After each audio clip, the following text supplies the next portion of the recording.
Good morning and welcome to my show. I'm your host, Danny Graham, and I both invite and encourage you to walk with me on the road to wisdom. Let's walk.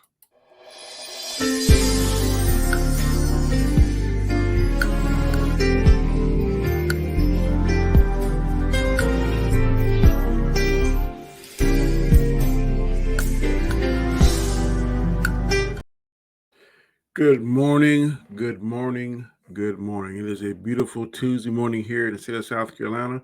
Again, I'm your host, Danny Graham, and welcome to my show, The Road to Wisdom. In case you missed yesterday's episode, the word for the day for yesterday was blessings. And the definition of blessing is basically God's favor and protection. God's favor and God's protection. Today, as you can see down here below, today's word is comfort. Boom, comfort. Comfort is the word of the day. And we're going to go ahead and get into that. Of course, the definition of comfort is as follows: a state of physical ease and freedom from pain or constraint, the easing or alleviation of a person's feeling of grief or distress. I want to say that one more time. Comfort. The definition is a state of physical ease and freedom from pain or constraint, the easing or alleviation of a person's feeling of grief or distress. And today's scripture about comfort comes from the book of John, the 14th chapter, the 27th verse. And it reads as follows: Peace I leave with you, my peace I give you. I do not give you as the world gives. Do not let your hearts be troubled, and do not be afraid. I'll say that one more time. The book of John, the 14th chapter, the 27th verse reads, Peace I leave with you, my peace I give you. I do not give to you as the world gives. Do not let your hearts be troubled, and do not be afraid. That's a very powerful verse. And comfort, basically, man, it's something that we all strive for. We all want to be. We go to work, we want to be comfortable. We want to when we go to bed, of course, we'll be comfortable in a comfortable bed. I've seen people spend thousands of dollars for a bed. We have thousands, maybe, but not thousands. That's as long as the bed is soft. But it's crazy. My wife like a firm bed. I like a soft bed, so you have to kind of compromise. I got some special padding on mine. But basically, in all aspects of life, you want to be comfortable. At work, we want to be comfortable. We want to go to a church that we feel comfortable. We want to go to a car that when we drive, we feel comfortable. So some of us have the seating pushed forward to closer to the steering wheel, some back, some lean tilt back, whatever. You want to feel comfortable in every aspect that you can. Now, comfort is a double-edged sword because in professional life, when you feel comfortable, you usually don't grow. You usually get stagnant. In order to grow and to improve, you usually have to be in an uncomfortable position or situation because then that gives you more drive, I guess, or gives you a reason to improve, to up your game, kind of level up. And as I said yesterday, that's a gamer's term. But being uncomfortable, you tend to grow more. Being somewhere that you're not comfortable in a different environment, you will grow because you will steady do things that achieve goals, and probably in most cases improve your skill set, improve your knowledge, improve your overall wisdom in that particular skill set, in that particular job, that particular profession, whatever the case may be. But that's just in some aspects. In some aspects, you want to be comfortable. In your marriage, you want to be comfortable. You don't want to be uncomfortable in your marriage. Now, you're going to go through some bad times or some difficult times. Every marriage, every relationship is going to do that, and that's when you pray and dig in. But for the most part, when you're with your partner, you want to be comfortable. Y'all both grow together. Um, there are a couple of different types of comfort we're going to discuss today. The first type is consumption, the need to consume food and drink. You want to be comfortable. Sometimes, you ever heard of comfort foods? I'm not saying that's a particular genre of food, but definitely here in the South where we live, South Carolina, we have a lot of comfort food. For me, comfort food. Let me try to see what's a good comfort food. One of my favorite meals I love to eat, excuse me, is shepherd's pie. And when it's cold, and get that shepherd's pie that's nice and hot out the oven. My wife introduced me to shepherd's pie many, many moons ago before when we got married. It's basically simple, but so there's all different kind of recipes for shepherd's pie. You get a layer of hamburger, brown some hamburger. Then you put a layer of cheese on it. On top of that, you put a layer of potato. Mashed potatoes. Then what I would do, I put another layer of cheese on top of that, another layer of the hamburger, another layer of mashed potatoes. Then I would finish it up by putting some cheese squares on top or sprinkled cheese, whatever. Put it in the oven, let that bake till it melt down, and then let it cool a little bit, and then let it get a little gooey. Like Mr. Food here says, if you live in South Carolina, you know what I'm talking about, Mr. Food. He'd be like, good, it's good. Shepherd pie is one of my favorite ones. A good bowl of chili is also good. My wife cooks the best, makes the best chicken salad ever. It's a comfort food. Whatever you eat, and it makes you feel good. It warms your soul and dances on your belly. Some people like comfort food as ice cream. I like ice cream, but I mainly like coffee-based ice cream for some reason. Excuse me. There is a place I go to in nearby town, and they have some of the best mocha ice cream I've ever tasted. Also, I'm a fan of key lime pie. Key lime pie to me is also a comfort food. When I'm drinking, I mainly drink there's a lot of water, and I drink a lot of lemonade. Lemonade is really, I really love the different kind of lemonades. I went to Arby yesterday and I got a peach lemonade, and it was delicious. I drink a lot of the zeros, like the Gatorade zeros or the Powerade zeros. Those are mainly what I drink. I don't drink sodas at all anymore. Sometimes I drink tea.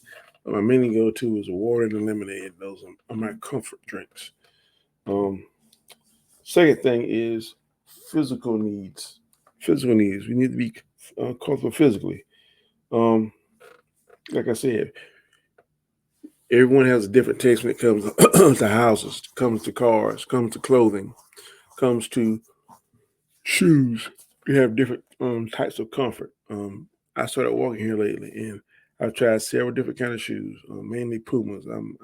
Somehow I've keyed in a lot on Pumas now, but they're not a good walking shoe. So I went to the shoe store and talked to the experts. So I need one of the best walking shoes you have on the market to point me in the right direction. And they point me to New Balance, and I said, let me try some New Balance. So it's kind of New Balance special edition, whatever kind of shoe. Got a basic color, black with orange coloring, and I put those on. And when I walked, my feet felt a whole lot better. Prior to buying those shoes, every time I walked the next day, my feet were sore and hurting. So you have to find something that you're comfortable in, and that shoe for me was something that was physically comforting to me. Also, clothes for some people. Some people like to wear sweats and shorts and big t-shirts and that kind of stuff. Some people sleep in different things. I sleep in t-shirts and shorts. Some people like to sleep in pajamas. Some women like to sleep in nightgowns. Some people like to sleep in muumuus. Some people like to sleep in all different kind of stuff. It's whatever you feel comfortable in. Some people don't sleep in anything at all, and I'm not that comfortable. But being physically comfortable is something that is a different form of comfort. Like I said, I'm going to go over several different types of comfort, and physical comfort is the second one. Also, to touch what I said earlier, bed, you have to be in a comfortable bed. There's nothing like going to a hotel or a strange person's house or a family member's house, and the bed doesn't feel like yours. And you can endure it and get through it, but whenever you go back home and lay down in your own bed, I've heard people say it often, many, many times. There's nothing like laying down in my own bed. I want to sleep in my own bed. Yeah, bed is definitely something that has to be physically comforting to you, or you're not going to rest good. Third thing is nature. Some people are comfort or gather comfort from being in nature. Um, the hunting aspect of nature, not so much, but fishing on a boat, particularly a pontoon boat, that is one of the most comforting things I've ever experienced. Um, I like to fish a lot. I have fished on John boats. I've gone as far as Florida and Okeechobee with a friend of mine. We fished on a small John boat, and it was okay because we were catching the fish. But if you want to be comfortable and just relax, pontoon boat is the way to go. Just find you a big enough lake that got good fishing. You get your nice pontoon boat and just cruise because you can stand up, you can walk around, you can sit back, you can relax. And a lot of times I like to do it just for joyride. Me and my family usually rent one 2 or 3 times a year. You split the cost, and man, it's just a relaxing day. You just sit back, pull over the top, and just ride on the river, man, and just let that breeze hit you. It's nothing like it. Just watch the scenery of the water 360 is the most comforting things, one of the most comforting things I've ever enjoyed about nature. The hunting so much, nah. When I walk, I like to walk different routes and stuff. When I first started walking, I would walk the same circle over and over again. That got boring. I felt like a hamster in the wheel. But now I walk different locations. I've timed so I know if I go this route, it'll take me that long. That route will take me that long. So now I got several different routes to kind of break up the monotony a little bit, so to speak. But a lot of people are very comforted by nature.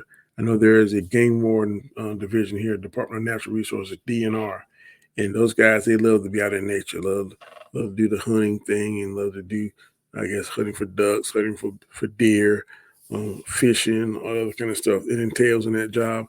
You got to be an outdoors person. Some people love to farm. I don't love to farm. My uncle and dad, my cousins, I don't think none of us love to farm. The younger ones, I guess my uncles, they love to farm, but I did not like it. We used to farm tobacco, and it was I just was so tired and disgusted of farming tobacco and stuff. But my uncles and dad, they love to be outside, so and also it was something they had to do. We didn't know it at the time, but they had to do that in order to provide a certain level of support for us, for us getting school clothes and all that kind of stuff. So it was a necessity. And also on top of that, they love being outside. I just didn't love farming. I'm not a farmer. That's not in my DNA. I don't want to be that. I did it when I was younger, but now I don't think I'll ever do anything like that again, not willingly. Next thing was peace, free from threat, free from risk. Now I protect the peace. I'm a protector of the peace because I'm my profession. I'm a law enforcement, and we love for things to be calm. We love for people to be safe. We love to eliminate any kind of threats of that. And a lot of times, you see us in places not necessarily trying to just um, lock people up, but we try to deter crime from even happening. A lot of times, you see cars sitting in banks, you see cars sitting on the side of the road, especially in North Carolina. You see cars sitting in the median. A lot of times, that's a deterrence to keep people, kind of slow people down from speeding. A lot of times, police officers do a lot of things just for deterrence, not always trying to lock people up. It's more than our job than locking people up. The moniker of protecting and serving, that's what we that's the motto. That is our mantra, protecting and serving. But also in protecting, sometimes we have to lock people up. Sometimes we have to go hands on with people. But for the most part, we try to resolve things peacefully. We try to resolve things that within the law and what the law allows us to do. Now, in every profession, there are some people that always cross the line. In preaching, they cross the line. In business world, they cross the line. In cooking, they cross the line. In school teaching, they cross the line. In law enforcement, they cross the line. In fire department, they cross the line. EMS, they cross the line. DSS, they cross the line. It doesn't matter whatever profession. There's always somebody in there that's going to do something crazy or do something wrong and bring shame to that particular profession. Now, in our case, it seems the whole world was locked in on law enforcement and the crazy things that a few did. Not all, but a few. And we all hear it only takes 1 or 2 barrels to spoil a bunch. And for a minute, law enforcement was getting spoiled. We start to make a comeback for as our popularity in society, but it's going to take continuous transparency. It's going to take people starting to get comfortable, if there's a word, to establish their comfort level with us again. Because we're not out here trying to lock people up. I promise you. For the most part, we're out here trying to help you and trying to help the citizens and trying to make the citizens comfortable, trying to make the town that you work in comfortable, trying to make the jurisdiction that you work in comfortable. And we don't want to be the bad guy. Um, like I said, we're trying to make society as a whole, our particular jurisdiction that we work in, we're trying to keep it safe and trying to keep the citizens in that particular town, city, whatever the case may be, comfortable as humanly possible and keep you safe. That is our number one priority, protecting and serving. The next one is familiarity. And that is it. You want to be familiar with the environment that you're in so you don't have any kind of surprises and be caught not knowing what's going on. So, like in your house, you design it a certain way. Or if you go to a church, you go to a certain way. Or if you go to a store that you're familiar with and you know the layout of the store, you can go right there. Like I hate going to different kind of Walmarts. To me, the Walmart where I live at in the store, where I work at, is perfect. I know where everything is at. I don't have to hunt for it, look for it. I know and go there directly to where it's at. If I go to another Walmart, sometimes it may be the reverse, or maybe the setup may be different, and you're trying to find stuff, and you go online on your watch, on your clock, on your phone, trying to see what aisle it's on, trying to locate the aisle and all this kind of crazy stuff. I like being somewhere that's familiar with it. So when I walk in, I know exactly where to go. It makes me feel more comfortable. When I have to work for it and look for it and then go online and look for this aisle and type in this and type in that, unfamiliar, it can be a little stressful. We don't want to be stressed out. We want to be in situations that we're familiar with. The more we're familiar with it, the more comfortable you'll feel in that particular environment. Excuse me. It's getting a little dry. And the next type of comfort, we like to be socially comfortable. We go somewhere and associate with people or with family and stuff, or we go to an event or somewhere. We want to be comfortable. A lot of times, you may not go to a particular event or somewhere, or go on a cruise or do something that you're not familiar with. But if you go there with a friend that has been there, that gives you a little bit more comfort, and you able to easily engage socially. Like if you go and meet new people. I can tell you one thing that probably um, you want to feel comfortable with is, and a lot of people do feel comfortable is, like if you go into college, you go into HBC and you're an African American and you go there, a lot of times that makes people feel more comfortable than going to versus maybe an all girls school or predominantly white school or predominantly whatever type race school it is. A lot of times people gravitate toward schools that look like them. And like I said, I've heard a lot of people, individuals that are black, that want to go to HBCs because they want to feel a level of comfort going to somewhere that's unfamiliar. So they're kind of killing two birds with one stone. Socially, they want to go there and they're able to blend in and feel more comfortable. And plus, they want to go somewhere that people are in the same boat as they are. There's a little familiarity. Familiarity. I always have trouble with that word. They're more familiar with the people there, with the students there, with the staff there, the professors there, because they look alike. And sometimes that can make people feel more comfortable, way more comfortable than if they were in somewhere that they were speaking or integrating with somebody that doesn't know what's going on in their walk of life, or don't know the particular struggle that they're going through. So a lot of times, in order to feel comfortable, we want to go somewhere where we are socially accepted. And last thing I want to talk about is wellness, free from sickness and pain. Whenever we go to the hospital and we may be hurting, have some kind of disease, have some kind of illness or something, we want to have a certain level of comfort there. We don't want to be there, or we go there because we can't find that comfort because we're hurting, we're sick, we're tired, we have whatever type of illnesses that's causing maybe pain or weakness, or whatever discomfort. We want to have that wellness. We want to be free from that pain. We want to be free from the sickness. And we go to a doctor so they can prescribe us medications. Those medications try to help us reach a certain level of comfort until our body can repair itself and heal itself. All in the Bible, we have all different kind of examples of this. And for the consumption part, Jesus went to the party and they ran out of wine. And his mother came to him and said, Jesus, there's a problem. We ran out of wine. And then, of course, Jesus performed his first miracle and he turned regular water into wine for the consumption of the people because they need to have food and drink. Back then, the food was plentiful. The food was plentiful, but the drink was not. So Jesus performed the first miracle, and of course, he turned the water into wine so they could consume the wine and feel comfortable. Physical needs, to be comfortable in each environment. You know that Jesus made the disciples comfortable in the 12 in the final room in the Last Supper.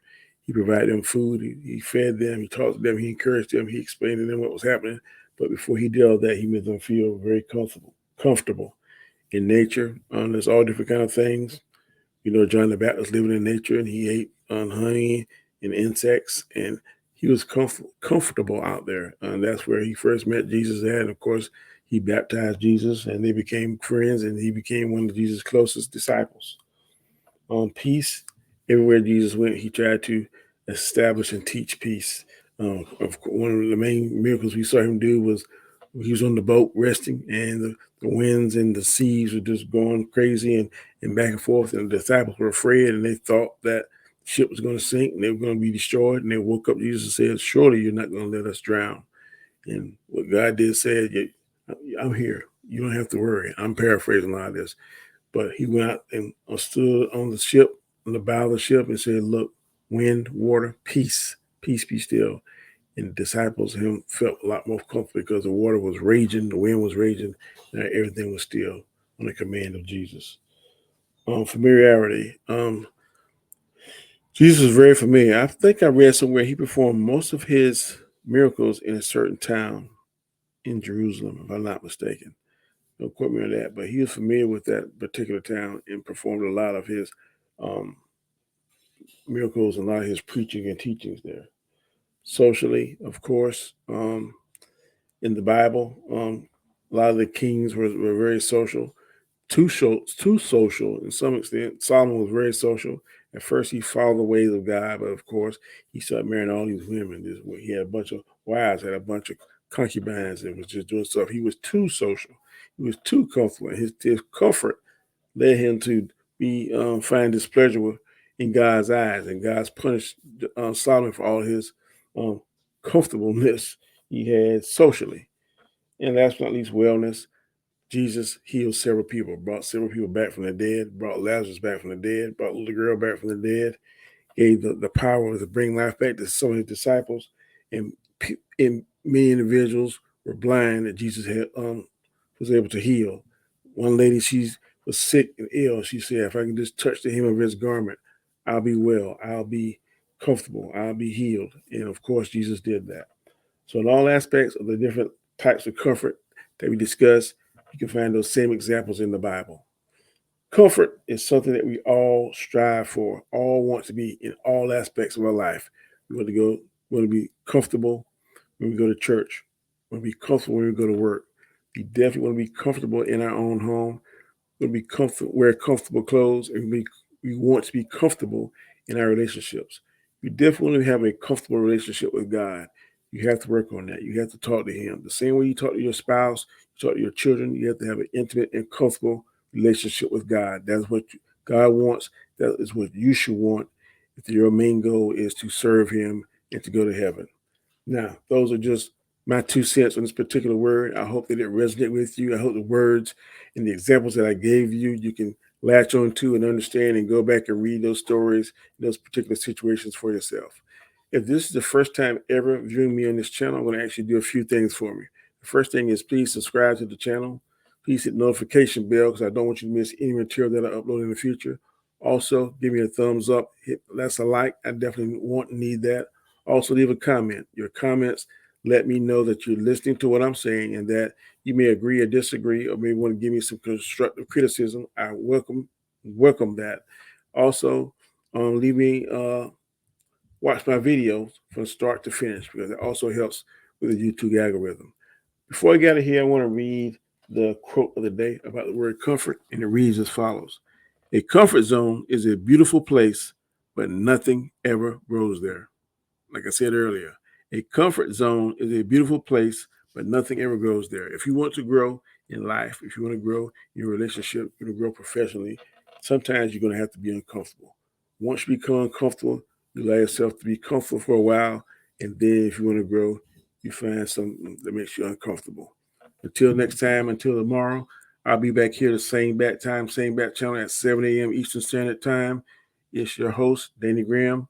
Have a safe day. Be blessed. I'll talk to you later.